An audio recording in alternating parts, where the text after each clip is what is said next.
Good afternoon students. कल हम लोगों ने यहाँ पर अपना क्वेश्चन छोड़ दिया था 24 के कुल कितने गुणनखंड होंगे।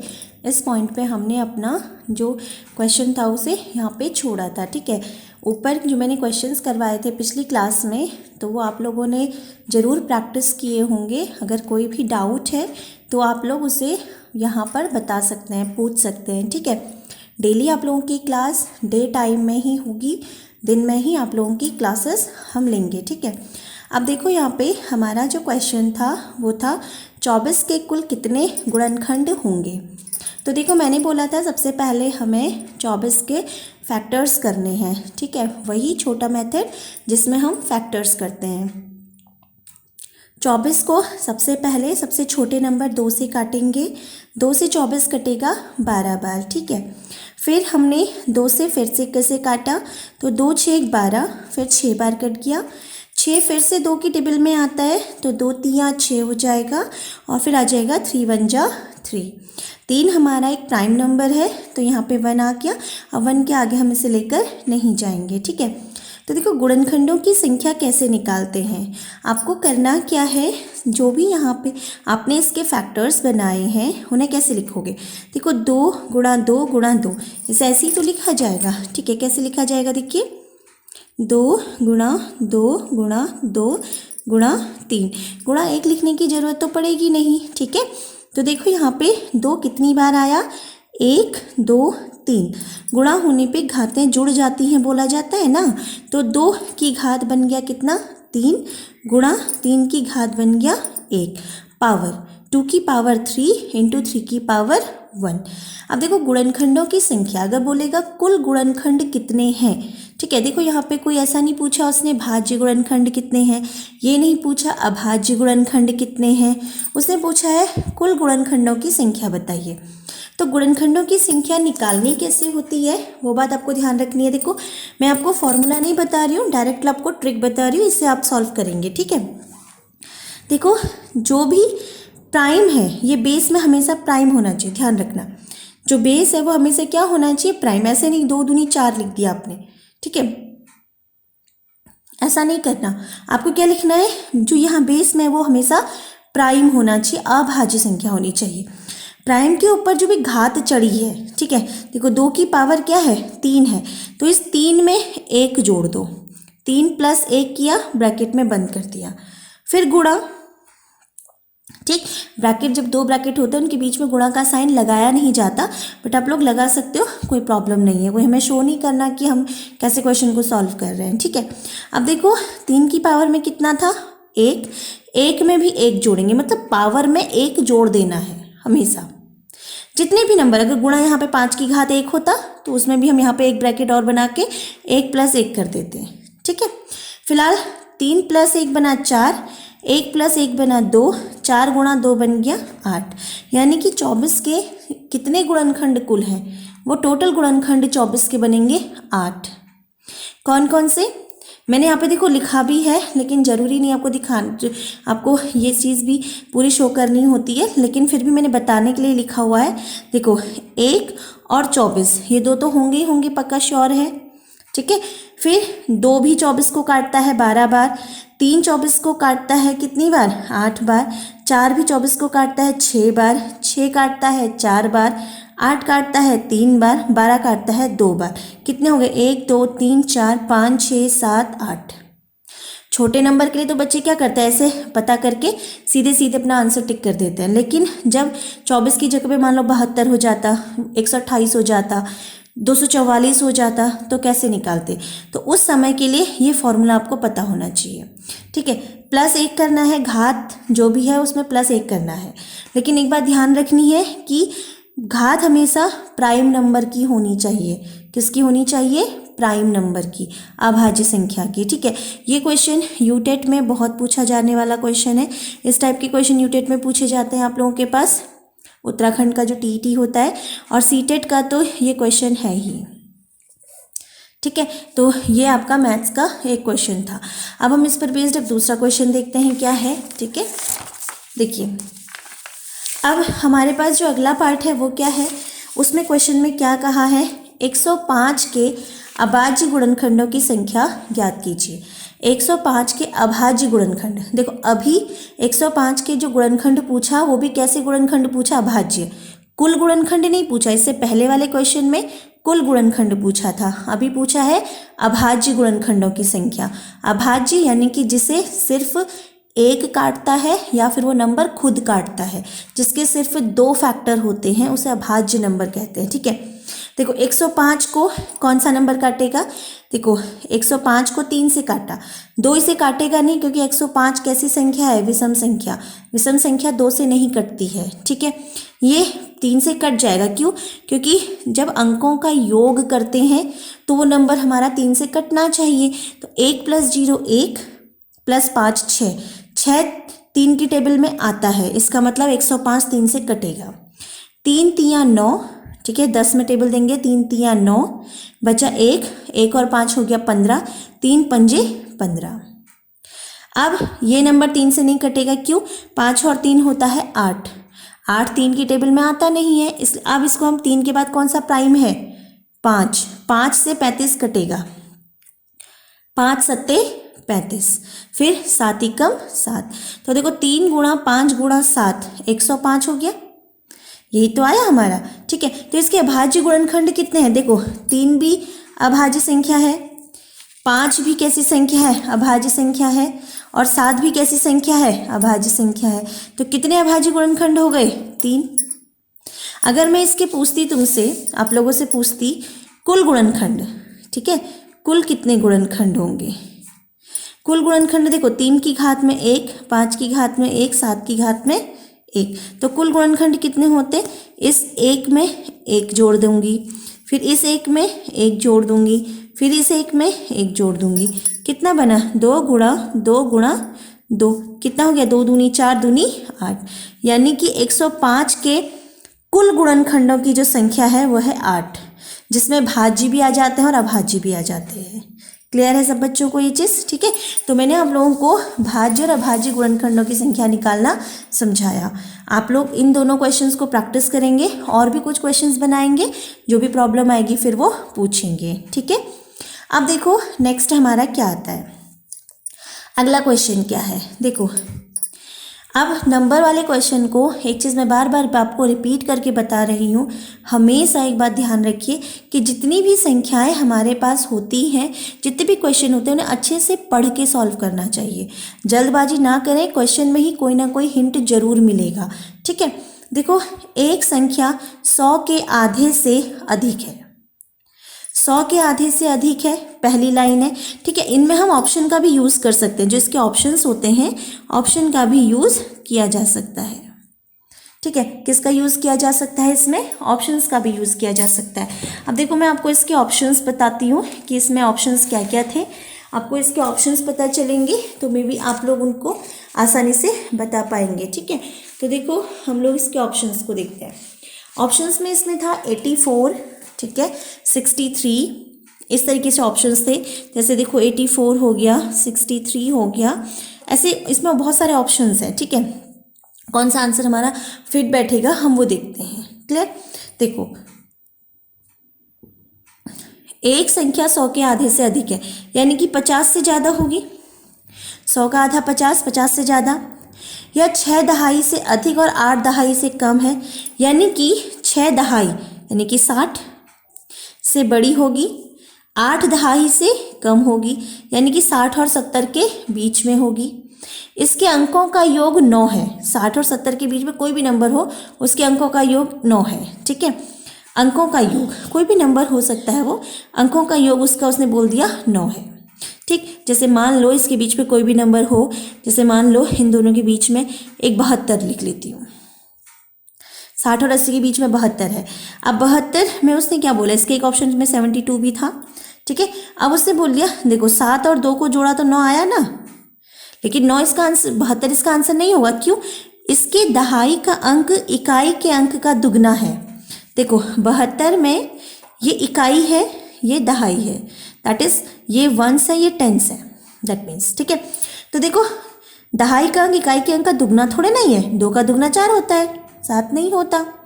तो इसका आंसर क्या बन सकता है, देखो ऑप्शन में जाके देखेंगे तो इसका आंसर बन सकता है 63। ऑप्शन में है ना 63 है। तो देखो 63 क्यों हुआ, देखो 60 और 80 के बीच में है नंबर, पहली कंडीशन हो गई। 50 से बड़ा भी है ये नंबर, दूसरी कंडीशन भी इसने फॉलो कर दी।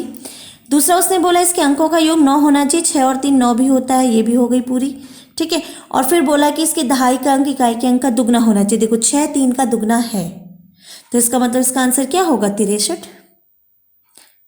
क्लियर है सारे बच्चों को, ये कोई प्रॉब्लम है यहाँ तक? अगर कोई भी प्रॉब्लम है तो बताइए आप लोग, कोई प्रॉब्लम आती है। अब देखो अगर बच्चा, कुछ बच्चे होते हैं जो बिल्कुल पूरा सॉल्व करने की कोशिश करते हैं, तो देखो मैं बता देती हूँ आप लोगों को। जैसे देखो मैंने मान लिया वो नंबर x और y है, ठीक है। मैंने जो पहले वाला पार्ट समझाया है वो सबसे बेहतर है, ऑप्शन से आप अपना आंसर निकालिए, ठीक है। ये तो मैं समझाने के लिए बता रही हूँ। x और y हमारे पास कोई नंबर है, ठीक है। अंकों का योग उसने बोला, ये कोई नंबर हो गया x y, अंकों का योग उसने बोल दिया x प्लस y का जो मान है वो है 9, ठीक है। फिर उसने बोला देखो दहाई का अंक क्या है, x है, इकाई का अंक क्या है, y है, तो उसने बोला जो x है वो y का दुगना है, ठीक है। तो x का मान y के दुगने के बराबर है, ये एक हो गया, ये दूसरी समीकरण हो गई। इस वाले ऊपर वाले में x की जगह पे 2y लिख के देखो, ठीक है। अगर मैं x की जगह पे इस वाली इक्वेशन में 2y लिखती हूँ तो 2y प्लस y बराबर कितना 9, तो ये हो जाएगा 3y बराबर कितना 9, तो y बराबर कितना 9/3, यानी कि कट के हो गया कितना 3। y का मान कितना आ गया 3। अगर y का मान 3 आ गया है तो अब आपके पास क्या बचा, ठीक है। y का मान आपके पास कितना आ गया 3 आ गया। अब y का मान अगर 3 आ चुका है तो इस वाली इक्वेशन से x बराबर क्या हो जाएगा 2 गुणा 3, यानी कितना 6। तो x बराबर हो गया 6, y बराबर हो गया 3, तो यानी कि x बराबर हो गया 6, y बराबर हो गया 3, यानी कि आंसर हो गया 63। क्लियर है सबको? ये दोनों तरीकों से मैंने आप लोगों को समझा दिया, ठीक है। बट ये तरीका ज़्यादा इजी होता है क्योंकि इसमें हम ऑप्शन का यूज़ करते हैं। किसका यूज़ करते हैं? ऑप्शन का। क्वेश्चन पढ़ते पढ़ते आंसर आ जाएगा इसका। अब ये वाला तरीका जो प्रॉपर मैथमेटिक्स स्टूडेंट है, मैथमेटिक्स से पढ़े हुए स्टूडेंट है, वो इस वाले मेथड से क्वेश्चन को सॉल्व कर सकते हैं, लेकिन अगर प्रॉपर नहीं पढ़े हुए हो तो ये वाला तरीका ज़्यादा बेहतर है आप लोगों के लिए। क्लियर है सारे बच्चों को? ये कोई डाउट नहीं है? अगर कोई डाउट है तो आप लोग प्लीज़ कमेंट में ज़रूर पूछें, ठीक है। मैं दोबारा से समझाऊंगी। अब देखो अगला क्वेश्चन क्या आता है। अगला क्वेश्चन है माइनस का 5/7 में से क्या घटाया जाए कि माइनस का 2/3 प्राप्त हो। ठीक, माइनस के 5/7 में से क्या घटाया जाए, x घटाया जाए कि कितने के बराबर हो जाए, माइनस के 2/3 के बराबर हो जाए। एक बात हमेशा ध्यान रखना बच्चों कि बराबर के जो इक्वल का साइन है, अगर इधर कोई नंबर प्लस का है तो दूसरी तरफ जाकर के वो माइनस का हो जाता है, अगर इधर वो माइनस का है तो दूसरी तरफ जाकर के वो प्लस का हो जाता है, अगर वो गुणा हो रहा है इस तरफ तो इधर जाके वो क्या हो जाएगा, भाग हो जाएगा, ठीक है। और अगर यहाँ वो भाग हो रहा है तो वो उधर जाकर के गुणा में परिवर्तित हो जाता है, ठीक है। अब देखो मैंने ये माइनस का x है, इसलिए इस x को मैं इक्वल के बराबर इस तरफ ले गई तो माइनस किस में बदल गया, प्लस में। ये माइनस का 2/3 है, इसको मैं लाई इस तरफ तो ये हो जाएगा प्लस का 2/3। क्लियर है ये चीज़? मैंने आपको बताया इधर कि बराबर के एक दूसरी तरफ जब चेंज होता है तो साइन बदलते हैं, ठीक है। अब देखो यहाँ पर क्या करना है, इन दोनों के बेस का लेना है LCM, लॉसोपो। देखो 3 और 7 ये दोनों ही प्राइम नंबर हैं। कैसी संख्याएं हैं ये? अभाज्य संख्याएं। अभाज्य संख्या में लॉसोपो सीधे सीधे गुणा के बराबर होता है, तो 3 गुणा 7 हो गया कितना, 21। और यहाँ इन दोनों की क्रॉस मल्टीप्लाई कर देना, 3 पंजे 15, माइनस का 15 हो गया, 7 दूनी 14, यहाँ प्लस का साइन है तो ये 7 दूनी 14 हो गया। क्लियर हो रहा है सबको ये? ठीक है, इन दोनों को गुणा किया, उसके बाद से क्रॉस गुणा कर दिया, ठीक। अब देखो ये आया अपनी जगह पे 21, ये माइनस का 15 प्लस 14। अब देखो माइनस 15 प्लस का 14 तो माइनस का 1 बचेगा। इसे कोई बच्चों की तरह समझाने की जरूरत नहीं है, हर कोई बच्चा जानता है। 15 रुपये की उधारी है, 14 रुपये चुका दिए तो 1 रुपये और रही फिर भी उधारी आपके पास, तो माइनस का 1/21। तो x बराबर हो गया माइनस का 1/21। इसका मतलब माइनस के 5/7 में से माइनस का 1/21 घटाऊंगी तो मुझे माइनस का 2/3 प्राप्त होगा। क्लियर सारे बच्चों को ये चीज़? ठीक है, अब हम आते हैं अपने अगले क्वेश्चन पे। देखो ये क्वेश्चन इस बार के सीटेट पेपर 2 में पूछा गया क्वेश्चन था। ठीक है, पहला क्वेश्चन मैथमेटिक्स का है ये। 6 अंकों की बड़ी से बड़ी संख्या के विभिन्न अभाज्य गुणनखंडों की संख्या ज्ञात कीजिए। अभी भी मैंने आप लोगों को करवाया था। ठीक है, एक नंबर 105 वाला सेम क्वेश्चन ये वही है। ठीक है, बस यहाँ पर बच्चों को थोड़ी सी कैलकुलेशन अच्छी आनी चाहिए। बच्चे को कैलकुलेशन नहीं आती है तो वो बच्चा ऐसे क्वेश्चंस को सॉल्व नहीं कर पाएगा, क्योंकि उसे कैलकुलेशन आता ही नहीं है, टेबल ही नहीं आता बच्चे को। ठीक है, तो देखो 6 अंकों की सबसे बड़ी संख्या होती है 6 बार 9 लिखो। ठीक, अब देखो ये सारे के सारे 9 से हैं तो ऑब्वियसली बात है 3 से तो कटेगा ही कटेगा पहली बार, तो 3 से काटा, 3 तिया 9, 3 तिया 9, 3 3 सा 9, फिर हमने पूरा यहाँ पर 6 बार 3 लिखा। फिर ये 3 से कटेगा, 3 एकम 3, 3 एकम 3, 3 एकम 3, 3 एकम 3, 3 एकम 3 और 3 एकम 3। फिर देखो 1 और 1 2 और 1 3 और 4 5 6, इन सबको जोड़कर 6 आ रहा है, इसका मतलब ये फिर 3 से कटेगा। देखो 3 तिया 9। ठीक, बच्चे इस वाली लाइन में बहुत गलती करते हैं, अच्छे से समझना। 3 3 सा 9, 11 में से 9 गया बचा 2 तो ये हो गया 21, 3 सते 21। ठीक है, यहाँ तक का काम खत्म हो गया। अब देखो इस 1 में 3 का टेबल नहीं जाता तो यहाँ पे 0 आएगा पहले। बच्चे यहीं पर सबसे बड़ी गलती करते हैं, इसको डायरेक्टली सीधे 37 लिख देंगे। तो इस 1 के बदले क्या लिखा तुमने? 3 की टेबल 1 में नहीं गई तो यहाँ पे 0 आएगा। अब हम 11 लेंगे, फिर 3 तिया 9 बचा, फिर 2 3 सत्ते 21। ये 37 है, ये 0 है, ये 37 है तो 37 से तो कट ही जाएगा। ठीक है, तो 37 एकम 37, 0 अपनी जगह पे।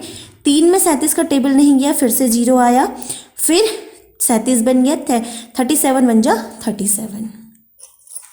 अब 1001 है तो मुझे 11 की टेबल ज़्यादा इजी लगी यहाँ पे। कैसे? क्योंकि 11 नमा 99, बचा कितना? 1 और 1 11, फिर 11 एकम 11। फिर मुझे 13 का टेबल आता है तो 13 सत्ते 91 होता है, फिर 7 एकम 7। अब बच्चे सोचेंगे कि मैम आपने 3 के बाद 7 लिखना चाहिए था, फिर 11 लिखना चाहिए था, फिर 13 लिखना चाहिए, फिर 37 लिखना चाहिए। देखो बच्चों, आप लोग ऑप्शन वाले क्वेश्चन सॉल्व कर रहे हैं, ठीक है, जिसमें OMR फिल करना है। आपको जो सहूलियत लगती है उसे देखो। यहाँ मुझे 37 ज़्यादा ईजी लगा कि 37 से कट रहा है, मुझे डायरेक्ट दिख रहा था, मैंने 37 से काट दिया। ठीक है, मैं 7 से चेक करती कि कटेगा नहीं कटेगा, फिर सॉल्व करती। इतना लंबा नहीं सोचना। ठीक है, जो सीटेट 2 में बच्चे हैं, सीटेट 2 वाले जो अपना मैथ्स और साइंस भरते हैं, उन बच्चों को इतनी उम्मीद कर सकते हैं कि उन्हें इतना पता ज़रूर होता है कि हमें टेबल कैसे कैसे काटना है, कैसे हमें सॉल्व करना है। ठीक है, इतनी उम्मीद आप लोगों से की जा सकती है। अब देखो 3 गुणा 3 गुणा 3 गुणा 37 गुणा 11, देखते रहना, गुणा 13 गुणा 7। 7 प्राइम है, 13 प्राइम है, 11 प्राइम है, 37 प्राइम है, 3 भी प्राइम है। उसने बोला डिस्टिंक्ट प्राइम। देखो इन तीनों को 3 बार मत लिख देना, 3 एक ही है। डिस्टिंक्ट बोला है, विभिन्न अभाज्य संख्या। 3 हो गया, एक 37 हो गया, 11 हो गया, 13 हो गया, 7 हो गया, ये सब अलग अलग है ना, तो इसके कितने प्राइम बन गए? 5। कितने नंबर ऑफ प्राइम्स बने इसके फैक्टर्स में? 5। 1 2 3 4 5, यानी कि 4 प्राइम नंबर है, 4 अभाज्य संख्याएं जो इसको काटती हैं। ठीक है, ये पहला क्वेश्चन था मैथमेटिक्स का, और बहुत सारे बच्चों ने यही क्वेश्चन गलत कर दिया। रीज़न, उन्हें ध्यान ही नहीं रहा। क्वेश्चन कभी भी बनाओ सोच समझ के, पढ़ के बनाओ। ठीक है, अब देखो अगला क्वेश्चन। ये क्वेश्चन आपका यूटेट में आया हुआ क्वेश्चन है। ठीक है, यूटेट के एग्ज़ाम का क्वेश्चन ये है आपका, और ये क्वेश्चन एग्ज़ाम में इस बार भी यूटेट में आपको देखने को ज़रूर मिलेगा। ठीक है, अब देखो एक संख्या को जब 899 से भाग किया जाता है तो शेष बचता है 63। यदि उसी संख्या को 29 से भाग किया जाए तो शेष क्या होगा? ठीक है, क्वेश्चन का अगर ऐसा ही क्वेश्चन तुम्हारे पास आता है सीधे सीधे तो तुम्हें कुछ नहीं करना, बहुत सिंपल होता है। कॉन्सेप्ट तो बहुत लंबा है, लेकिन करना क्या है तुम्हें देखना है कि 899 से भाग देने पे क्या बचा? 63। तो अगर 29 से भाग देंगे तो क्या बचेगा, तो जो पहली बार भाग देने पर जो शेष बचा था उसको दूसरी बार वाले नंबर से भाग कर दो। समझ में आ रहा है? पहली बार में जो शेष बचा था उसे दूसरी बार जिससे भाग देना है उसे भाग दे दो। 63 को 29 से डिवाइड कर दो। अगर मैं 63 को 29 से डिवाइड करूंगी तो 29 दूनी 58, 29 2 जा 58, बचा कितना 5। ये इस क्वेश्चन का आंसर 5 ही होगा। समझ में आ रहा है? पहली बारी के शेषफल को दूसरी बारी के भाग वाले नंबर से भाग करना है बस। तुम्हें बाकी क्वेश्चन में कुछ देखना ही नहीं है, और क्वेश्चन आएगा ऐसा ही सेम, डिजिट बदलती हुई आएगी। ठीक है, अब ऐसा क्यों होता है, देखो मैंने किसी नंबर को 899 से भाग किया, कुछ टाइम तो काटेगा वो, मान लो उसने इसको काटा क्यू टाइम, शेषफल कितना बचा 63। इसका मतलब वो नंबर क्या है, ये डिवीजन एल्गोरिथम a बराबर बी क्यू प्लस आर। ठीक है, तो देखो a बराबर बी क्यू प्लस आर।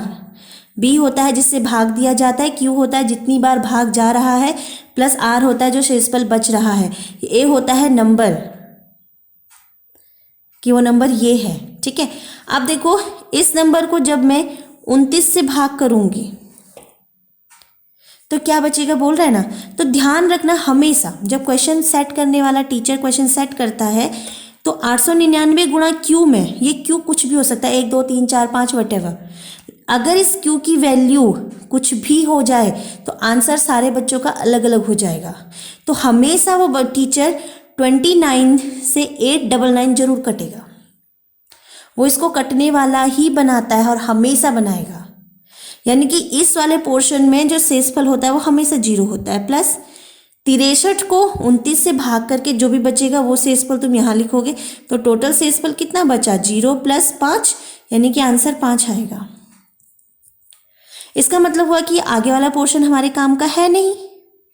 तुम्हारे काम का क्या है, सिर्फ पहले वाले शेषफल को दूसरे वाले भाग नंबर वाले से भाग करके जो भी बचता है वही हमारा आंसर है। तो तुम्हें इतना लंबा सोचने की जरूरत नहीं है। अगर सेम क्वेश्चन ऐसा आए तो सीधे पहले वाले शेषफल को बाद वाले भाग वाले नंबर से डिवाइड करने पे जो भी शेषफल बचेगा वही तुम्हारा आंसर होगा।